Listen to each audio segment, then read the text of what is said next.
Muito bem.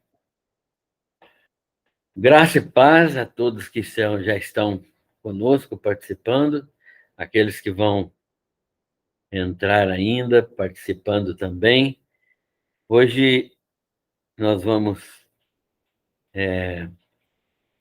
estudar uma carta muito, muito simples, mas uma carta muito rica, que é a carta de Paulo a Filemon. Nós já estudamos o Evangelho de João, estudamos as cartas de João, a carta de Judas, e hoje nós vamos estudar Filemon. Se houver oportunidade, e nós vamos tentar fazer mais, um estudo mais profundo, um pouco, sobre o livro de Apocalipse.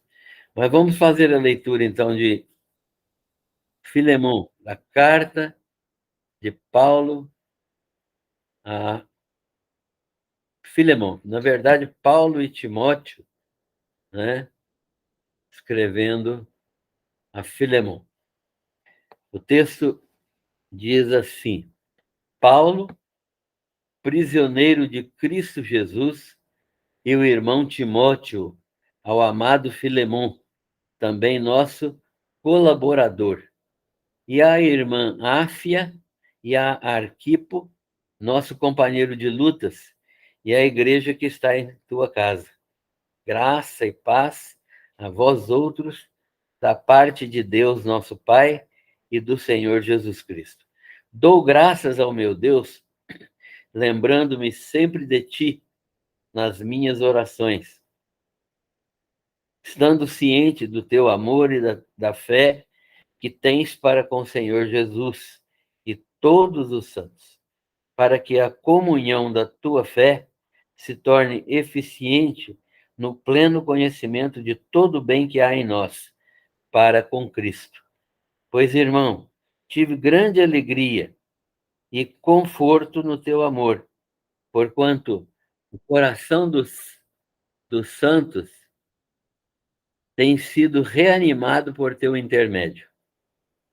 Pois bem, ainda que eu sinta plena liberdade em Cristo para te ordenar o que convém, prefiro, todavia, solicitar em nome do amor, sendo o que sou, Paulo, velho e agora até prisioneiro de Cristo Jesus, sim, solicito-te em favor de meu filho Onésimo, que gerei entre algemas. Ele antes te foi inútil, atualmente, porém, é útil a ti e a mim. Eu o envio de volta em pessoa, quero dizer, o meu próprio coração. Eu queria conservá-lo comigo mesmo para, em teu lugar, me servir nas algemas que carrego por causa do Evangelho. Nada, porém, quis fazer sem o teu consentimento, para que a tua bondade não venha a ser como que por obrigação, mas de livre vontade. Pois acredito que ele veio a ser afastado de ti temporariamente, a fim de que o recebas para sempre, não como escravo, antes muito acima de escravo, como irmão caríssimo, especialmente de mim e com maior razão de ti, quer na carne, quer no Senhor. Se, portanto, me consideras companheiro, recebe-o como se fosse a mim mesmo. E se algum dano te fez, ou se te deve alguma coisa, lança tudo em minha conta. Eu, Paulo, de próprio punho, o escrevo. Eu pagarei, para não te alegar que também tu me deves até a ti mesmo. Sim, irmão, que eu receba de ti, no Senhor, este benefício. Reanima-me o coração em Cristo. Certo como estou da tua obediência, e eu te escrevo, sabendo que farás mais do que estou pedindo. E, ao mesmo tempo, prepara-me também pousada, pois espero que por vossas orações vos serei restituído. Saúdam-te, Epáfras, prisioneiro comigo em Cristo Jesus, Marcos, Aristarco, Demas e Lucas, meus cooperadores. A graça do Senhor Jesus Cristo seja com o vosso espírito. Amém. Senhor, agradecemos-te pela tua palavra, esta palavra verdadeira, firme, infalível, que o Senhor usa para conosco e nos abençoa. Obrigado por todo o teu cuidado que o Senhor tem manifestado sobre a nossa vida por meio desta palavra. Ajuda-nos a viver de acordo com a tua vontade. Nós agradecemos tudo que o Senhor tem operado, tudo que o Senhor tem feito na vida nossa. Agradecemos por este ano novo que se inicia. Queremos viver este ano de um modo que nós sejamos instrumentos de glorificação do teu nome e, mais do que isso, sejamos capazes de realizar tudo aquilo que a vontade do Senhor tem planejado para nós neste tempo. Ajuda-nos, ajuda os nossos familiares, abençoa nossos queridos irmãos, filhos, netos, abençoa cada um dos que estão participando hoje com seus respectivos familiares. Nós oramos agradecidos em nome do Senhor Jesus. Amém. Muito bem, nós estamos com a carta de Filipenses aberta aí para estudá-la. A carta de Filipenses, não, a carta de Filemão. Essa carta tem uma autoria, conforme ela mesma nos fala, de Timóteo e de Paulo, né? Possivelmente, Paulo ditou a carta e Paulo e Timóteo a transcreveu, a escreveu, ou, se Paulo tem escrito, ele transcreveu. Paulo é prisioneiro de Cristo Jesus. Esta é uma das 4 cartas que Paulo escreveu da primeira prisão que ele passou em Roma. Ele foi preso em Jerusalém por causa do Evangelho de Jesus Cristo, foi levado a Roma, onde ele passou ali um tempo preso. Nesta primeira prisão dele em Roma, porque ele foi solto e depois preso novamente, nesta primeira prisão ele foi capaz de escrever, pela ação do Espírito Santo, 4 cartas. As cartas aos Efésios, aos Filipenses, aos Colossenses e a Filemão. Sobre estas cartas, não há praticamente nenhuma dúvida a respeito da autoria de Paulo. Paulo está escrevendo a Filemão, que era um crente de Colossos. Colossos é uma cidade que, naquele tempo de Paulo, naquele tempo que Paulo está escrevendo essa carta, Colossos era uma cidade relativamente pequena. Ela tinha sido uma grande cidade, mas estava agora com o desenvolvimento de outras cidades da região, deixando de crescer. E esta cidade, Colossos, era um local onde Paulo talvez nunca tenha estado. Ele nunca tenha passado por ali, de maneira que é comum, o senso comum da tradição protestante, da tradição da igreja, fala que realmente Paulo não passou ali na igreja de Colossos. E ali havia uma igreja, né, em Colossos, e Filemon era um crente de Colossos que tinha uma relação boa com Paulo. Talvez ele tenha sido evangelizado por Paulo numa outra cidade próxima e depois tenha ido para Colossos, onde ele ficou ali e terminou por liderar parcialmente, de ser uma ajuda importante na liderança da igreja de Colossos. E havia uma relação muito intensa, muito visível, muito nítida entre essas duas cartas por causa disso. Né? A carta a Filemon é uma carta a uma pessoa. A carta a Colossos é uma carta a um grupo de pessoas, a uma igreja, da qual Filemon faz parte. E essas duas cartas foram escritas à mesma cidade, né? A cidade de Colossos, na Frígia. Alguns naturais de lá, algumas pessoas nascidas lá na cidade de Colossos, estiveram em Jerusalém por ocasião do Pentecostes, e pode ser também que tenham ouvido o evangelho na própria cidade de Jerusalém. Nós não sabemos ao certo se Paulo esteve em Colossos ou não, mas é possível que não, apesar de ter passado na região na segunda e na terceira viagens missionárias das quais ele participou. Mas provavelmente a igreja foi fundada por um colaborador de Paulo, que é Epáfras, citado no finalzinho da carta aqui, né?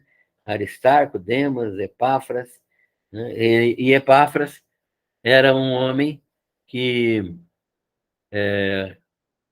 foi usado na igreja de Colossos para levar avante, para ajudar a Paulo, para ajudar, colaborar com Paulo, e ele estava preso também, juntamente com Paulo, em Roma. Né? Muitas pessoas estiveram temporariamente presas com o apóstolo Paulo em Roma, e Epáfras foi um desses homens que talvez tenha até pastoreado temporariamente a igreja de Colossos. Colossos ficava distante de Éfeso, a leste de Éfeso, mais ou menos 160 quilômetros, e ficava distante do rio Eufrates, mais ou menos 640 quilômetros, de modo que era uma cidade que estava longe de Éfeso e longe do rio Eufrates, também da Mesopotâmia, uma cidade um pouco isolada. Então, ela foi, desta maneira, antes de cair no ostracismo, um grande centro comercial. Posteriormente, foi desbancada, né?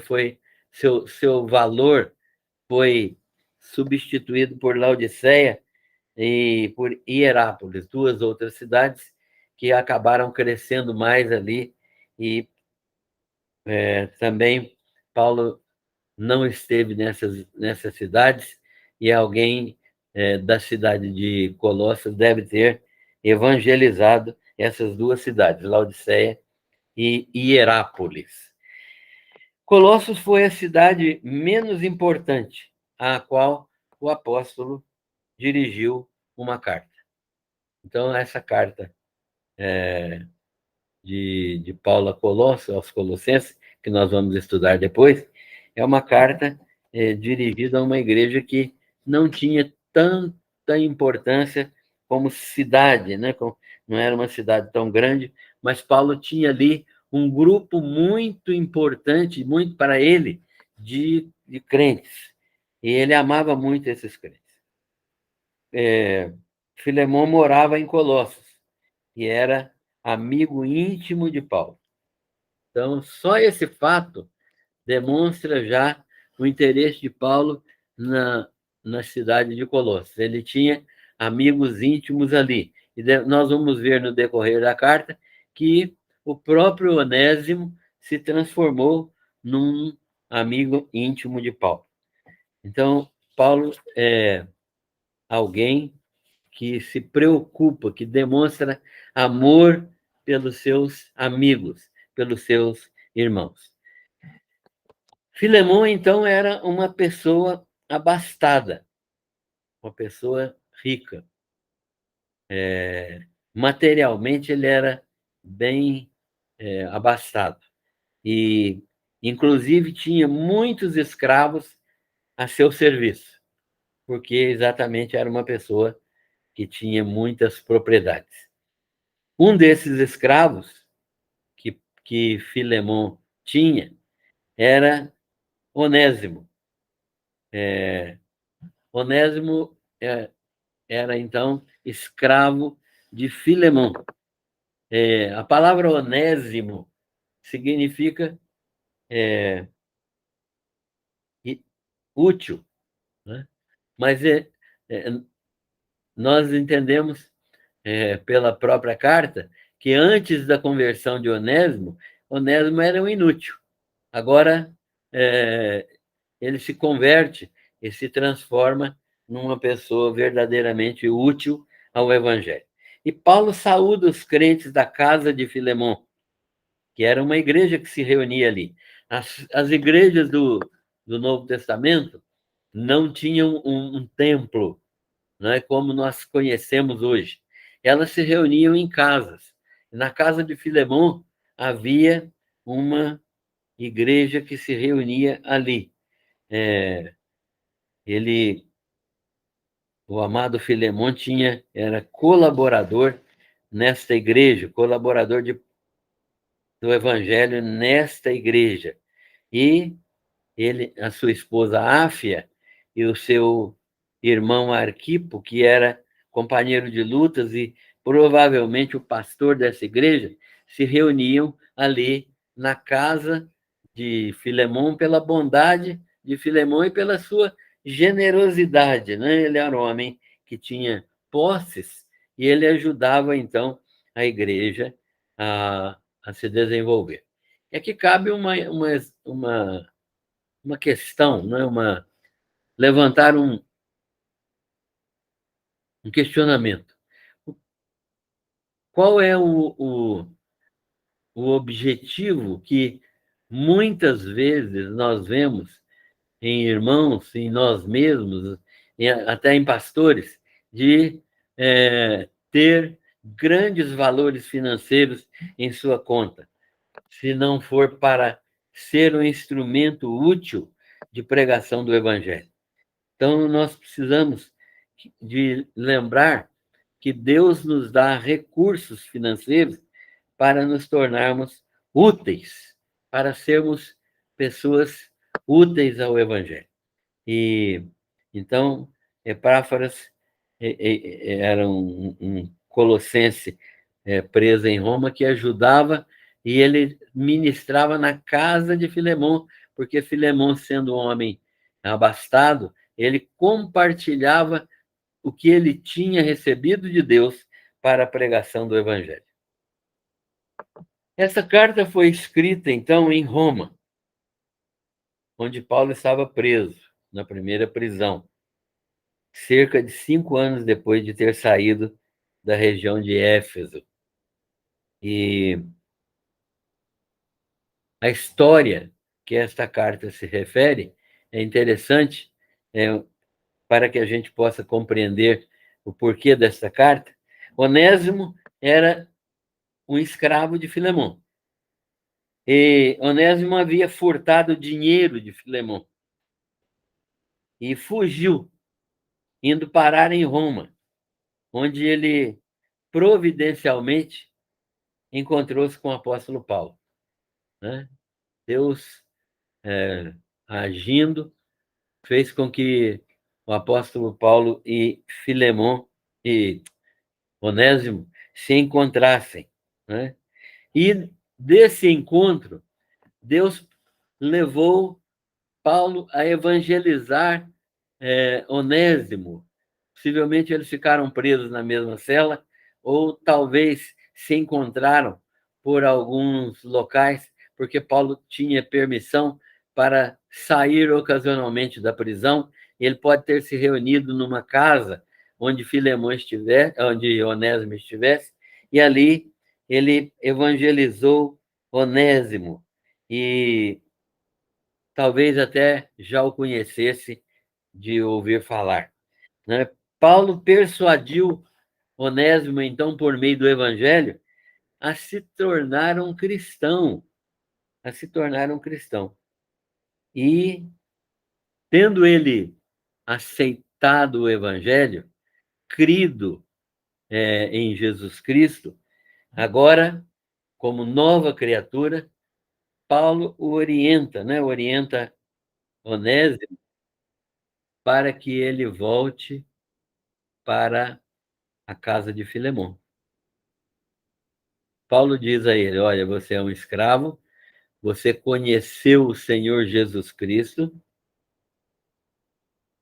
e conhecendo o Senhor Jesus Cristo, você agora é servo de Jesus Cristo, e você precisa voltar para restabelecer o seu relacionamento com Filemão.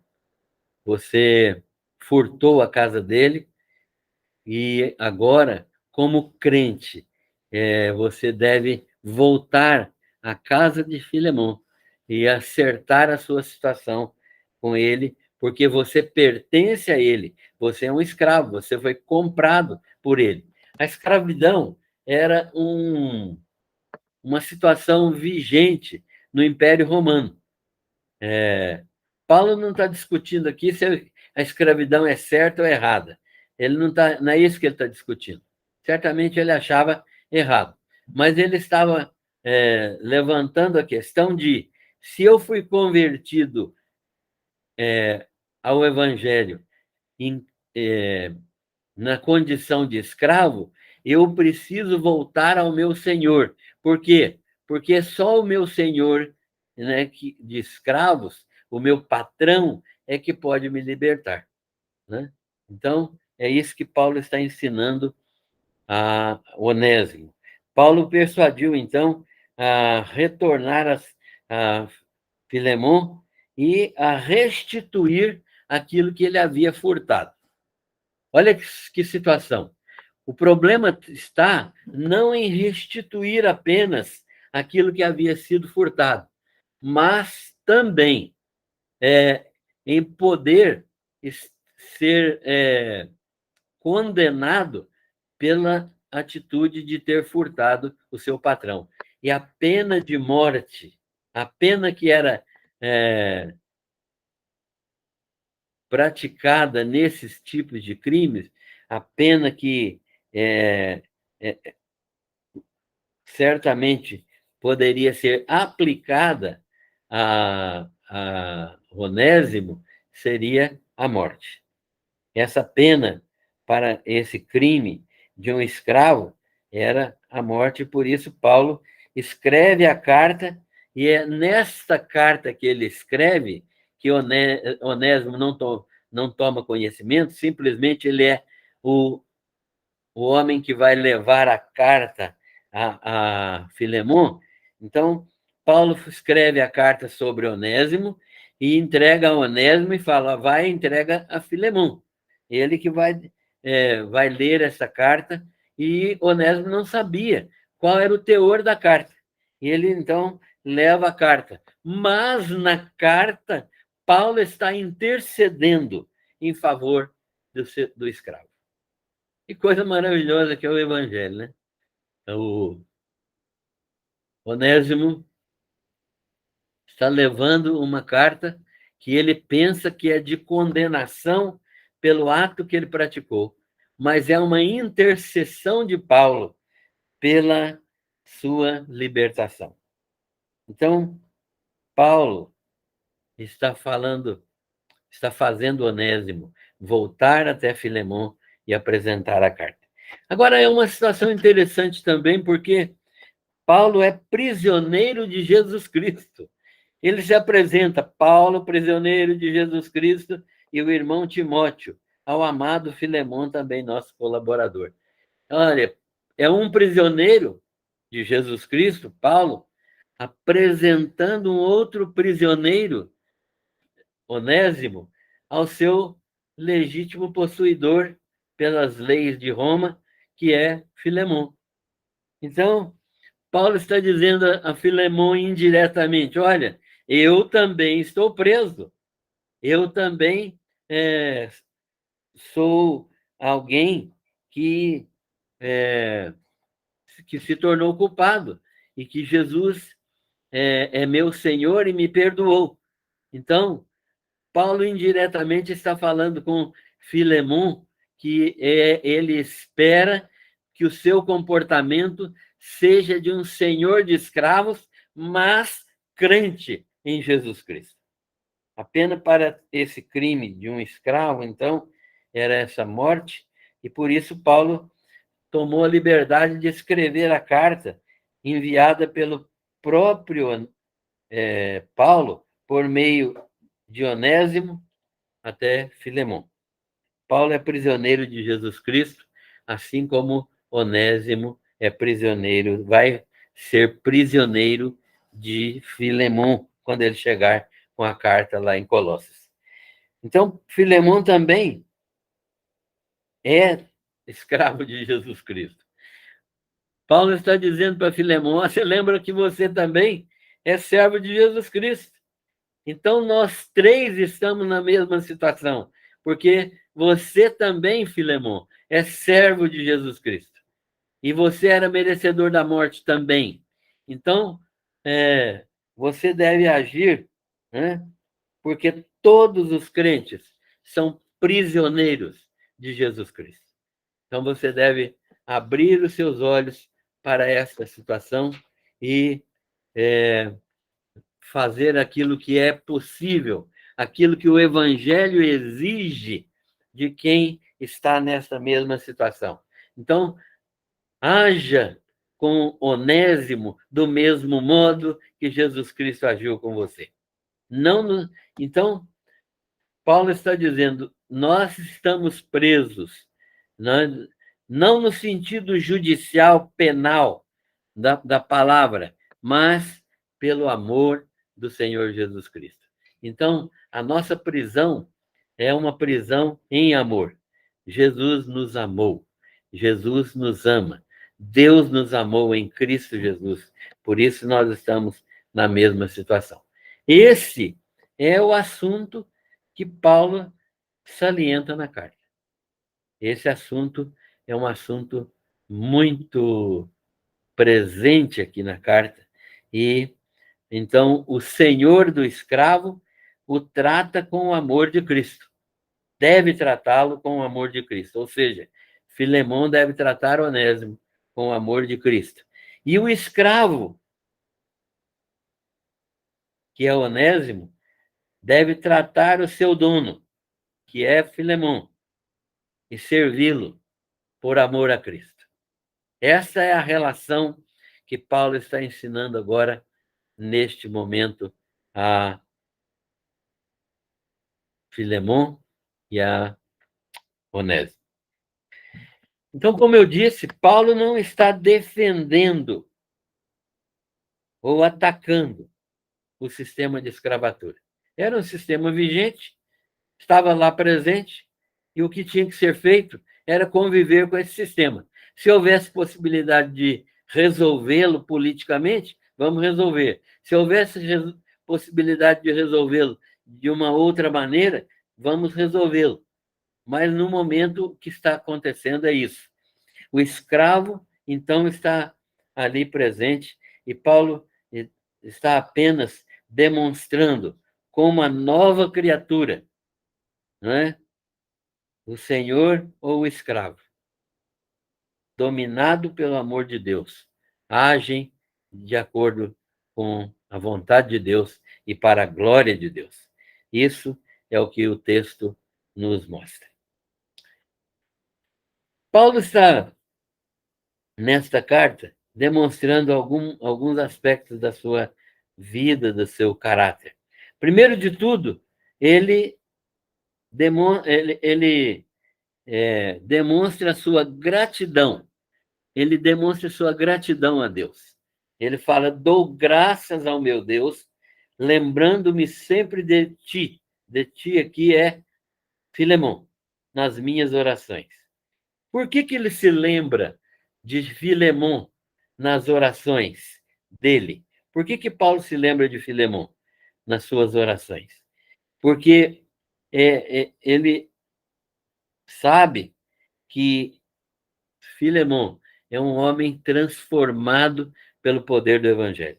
Ele diz assim, ó, eu sou grato por conhecer, ser informado pelos crentes aí de Colossos, do amor que Filemon, que você, né, tem pelo Senhor Jesus Cristo. Então, a gratidão de Paulo se estende porque Filemon ama o Senhor Jesus Cristo. Não há nada que alegre o coração de Paulo mais do que saber que aqueles para quem ele pregou o Evangelho resolvem amar de todo o coração ao Senhor Jesus Cristo. E Paulo, então, é grato a Deus por saber que Filemon tem um amor genuíno por Jesus Cristo. E é grato a Deus também pela fé conjunta com o amor aos santos. A fé que Filemon tem é uma fé genuína que se manifesta em amor aos crentes. Ou seja, Filemon é um homem rico que colocou sua riqueza em favor dos crentes. Isso é importante demais saber, não é? Por quê? Porque muita gente não tem feito isso com os recursos que Deus lhes dá.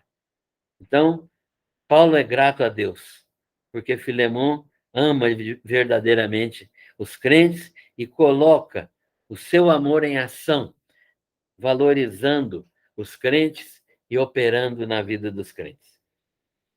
Terceiro, Paulo é grato a Deus pela comunhão da tua fé. O que é isso?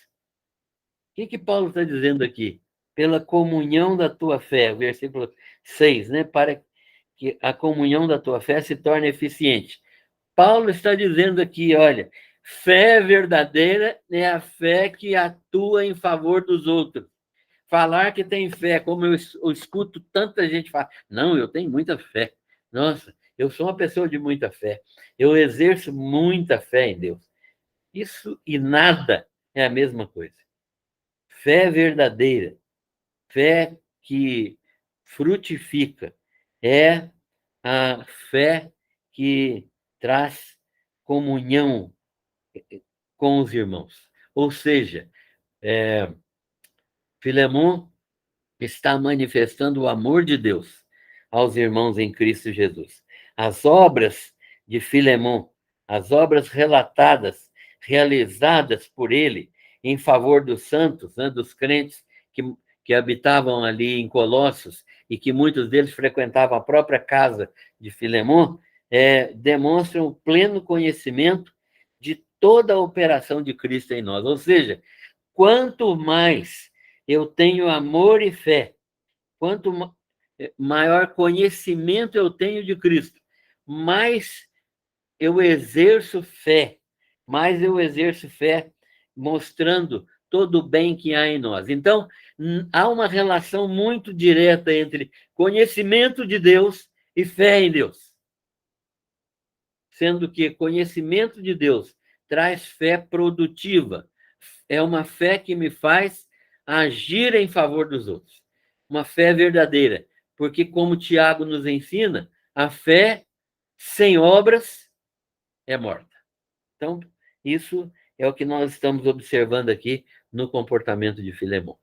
Filemon, Paulo está dizendo para ele, olha, verdadeiramente a sua fé é muito eficiente. Por quê? Porque ela produz obras. A sua fé produz obras. Você fala que tem fé e tem mesmo. Por quê? Porque você trabalha para engrandecer o nome do Senhor e é usado para abençoar a vida daqueles que trabalham com você, que vivem com você, que frequentam a igreja que você frequenta. Então, Paulo está ensinando. E isso produz muita alegria, muito ânimo no coração dos santos. Então, os santos, né, que são os crentes lá da cidade de Colossos, ficavam muito felizes. Por quê? Porque podiam contar com o auxílio de Filemão. Os santos ficavam reanimados na sua fé. Por quê? Porque reanimados nas ações de Filemão, né? Filemão manifestava ações de amor fraternal, de amor verdadeiro para com os crentes lá da cidade. E a gratidão de Paulo é demonstrada também porque ele leva a gratidão de Paulo é demonstrada em que ele é levado por Deus a interceder por Onésimo.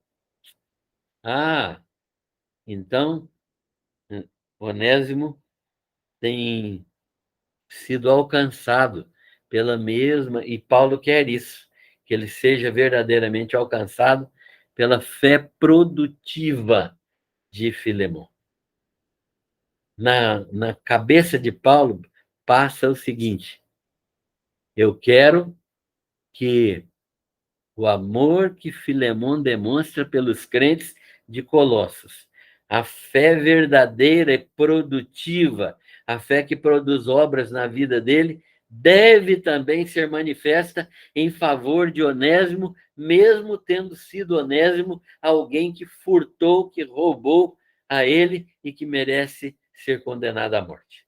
Então, essa era a alegria e a esperança de Paulo. Quando Paulo escreveu a carta a Filemão, ele tinha essa expectativa, ele tinha essa esperança. Então, esse é o assunto que Paulo salienta na carta, né? O Senhor é verdadeiramente o Senhor da vida de Filemão. E Deus, quer que Filemão continue a manifestar o senhorio de Cristo na sua vida. Paulo, então, tem, em relação a Filemão, a liberdade e a autoridade para ordenar o que é conveniente. É interessante isso, né? Hoje em dia, se um líder da igreja vem e fala alguma coisa, tem crente que reage de maneira violenta, tem crente que reage de maneira a não dar atenção, tem crente que reage agressivamente, não aceita a liderança dos líderes que Deus colocou na igreja, mas Paulo está demonstrando claramente, né, que ele tem liberdade e tem autoridade para ordenar aquilo que é conveniente a Filemão. E tem uma resposta positiva de Filemão. Filemão aceita a autoridade de Paulo e aceita que Paulo tenha a liberdade de ser usado por Deus para lhe falar aquilo que ele deve fazer. Então, Paulo está demonstrando que no cristianismo Deus escolhe pessoas para nos liderar, para ser instrumento de bênção na nossa vida e que nós precisamos nos submeter a essas pessoas. Muito bem. Paulo também está manifestando uma outra situação.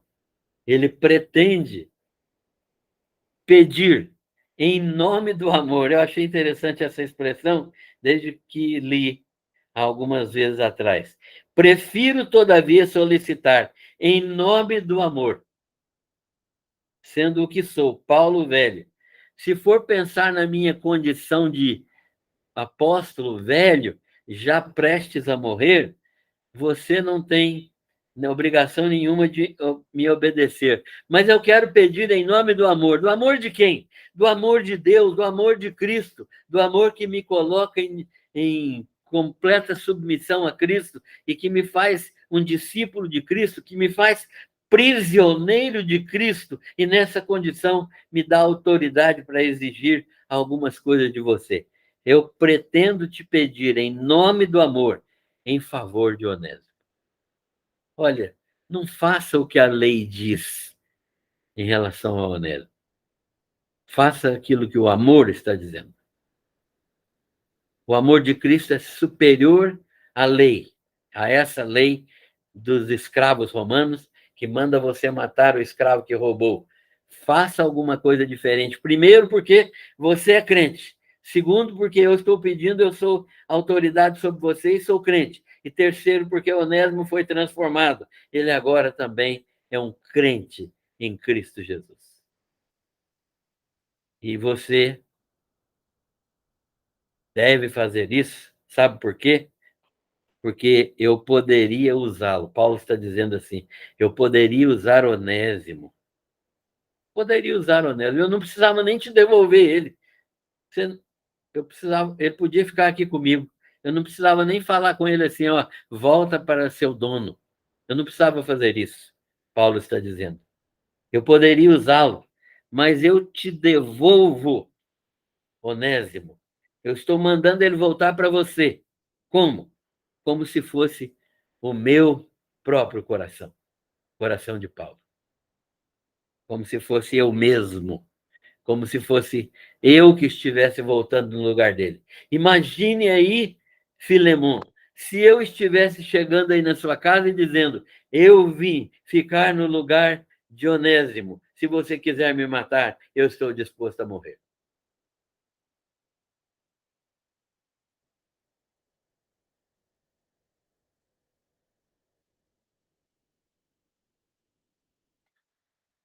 Eu poderia usá-lo,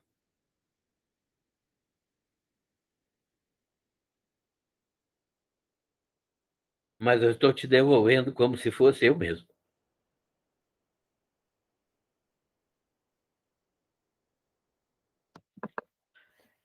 Não quero abusar da tua bondade, quero apenas a manifestação do teu consentimento. Ou seja, eu não posso fazer nada sem você consentir. Então, Paulo e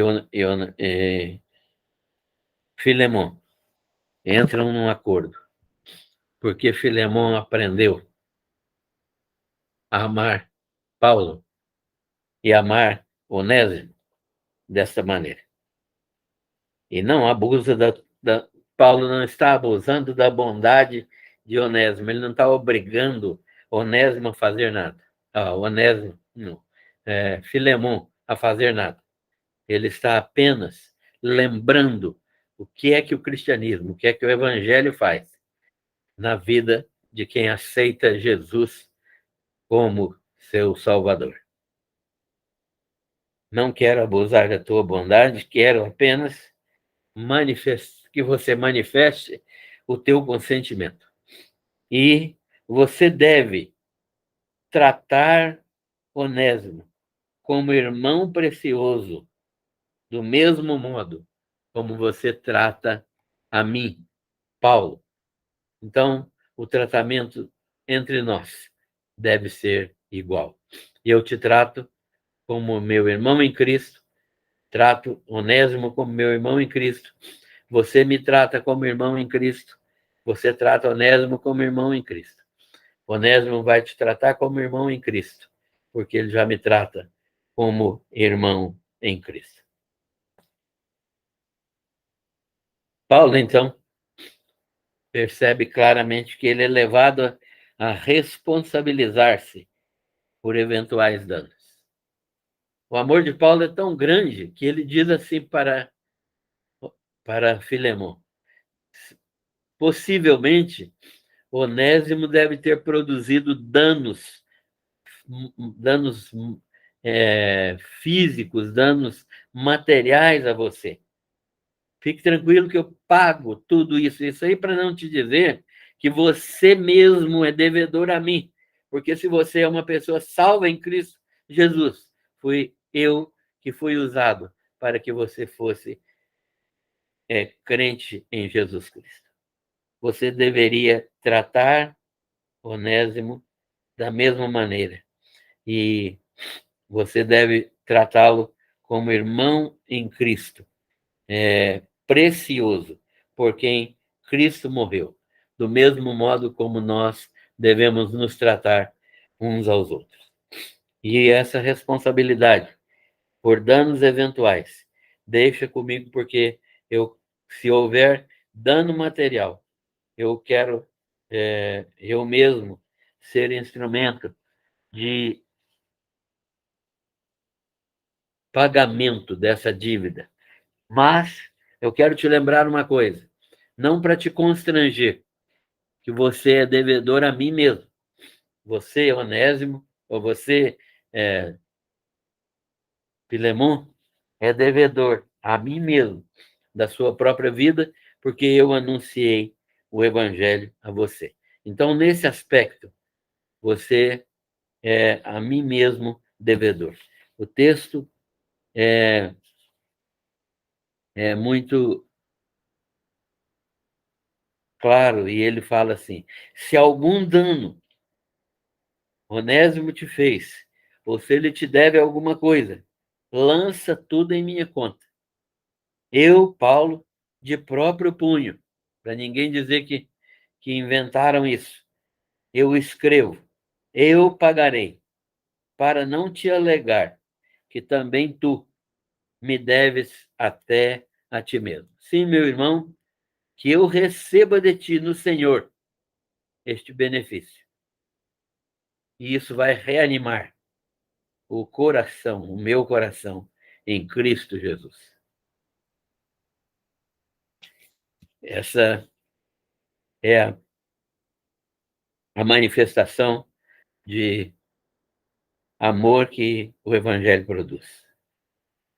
O que leva Paulo a reconhecer a prontidão e a obediência de Filemon. A manifestação que Paulo percebe em Filemon é a prontidão. Não é vai deixar para depois, vai fazer agora. Prontidão. Isso é característica do cristão. Prontidão. Não vou deixar para depois. Ah, não vou ver se posso fazer. Vou fazer o que eu tenho que fazer agora. E ele vai fazer prontamente. Vai fazer imediatamente. E fará mais do que Paulo está pedindo. A certeza de Paulo é tão grande que ele fala: olha, eu sei que você fará prontamente o que eu estou pedindo, e mais, você vai fazer mais do que eu estou pedindo. Não só fará prontamente o que eu peço, como fará mais do que eu peço. E vai continuar orando por mim, para que eu seja posto em liberdade. Eu quero, se for possível, passar ainda um tempo junto com os irmãos aí da cidade. Quero estar com vocês por mais um tempo, para que o meu coração seja reanimado em Cristo Jesus. Certo como estou da tua obediência, eu te escrevo, sabendo que farás mais do que eu estou pedindo. E, ao mesmo tempo, eu quero que vocês me preparem a pousada. Por que preparar a pousada? Porque eu espero que as orações de vocês sejam respondidas e eu vos seja restituído, que eu saia dessa prisão e possa estar com vocês. Era o desejo de Paulo e ele sabia que Deus pode responder às orações. E aí ele coloca as saudações finais, né? Concluindo a carta, demonstrando o poder do Evangelho de Cristo, a vida espiritual manifesta em amor cristão, a disposição de levar os fardos uns dos outros, né? Carregar as cargas uns dos outros. E a participação numa vida de oração, sabendo que Deus responde às nossas orações quando feitas segundo a sua vontade. Este é o texto de Filemon, uma carta que tem 25 versículos, mas uma carta que Deus permitiu fosse escrita para lembrar o que é que o Evangelho pode fazer na vida daqueles que temem a Deus. Que o Senhor abençoe a vida de todos, que a graça do Senhor tenha verdadeiramente ocupado a nossa mente e que haja no nosso coração a mesma disposição que houve no coração de Paulo, de Filemon e de Onésimo. Para encerrar, nós vamos lembrar que a tradição fala que Onésimo voltou, acertaram as coisas lá em Colossos. Onésimo acabou se tornando um pastor em Colossos e talvez em Éfeso ou em Bereia ele se tornou um bispo supervisor do evangelho naquela região. Que Deus nos abençoe e nos permita viver o evangelho nesta mesma dimensão. Amém.